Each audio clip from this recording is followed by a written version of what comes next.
Art Laffer, back to you. Yes, sir. One of the big problems in America for many, many years has been the declining value of real wages.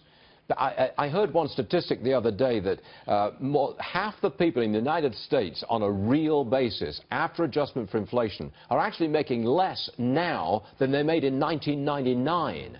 Now, how do you restore that? How would Donald Trump's policies restore wages in America? Economic growth. I mean, economic growth is the miracle for everything, Stuart.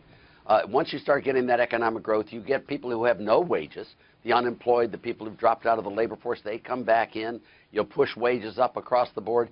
If you look at what happened to real wages under Ronald Reagan, you can't believe how they soared, especially for the people who found jobs. I don't know how many jobs we created in the 8 years there, but it's something like 20 million jobs.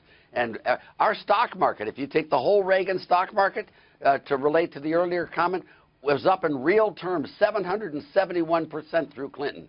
I mean, you are going to get a bull market. You're going to get an economy growth that's going to be spectacular. And I'm 76, and I just want to make sure I live to see it all. I don't want to miss a moment.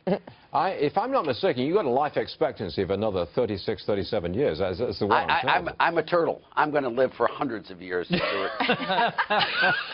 Just so you but can it's so exciting. It is so exciting what's going on today. It is. I never thought that I would get to see another one of these wonderful moments.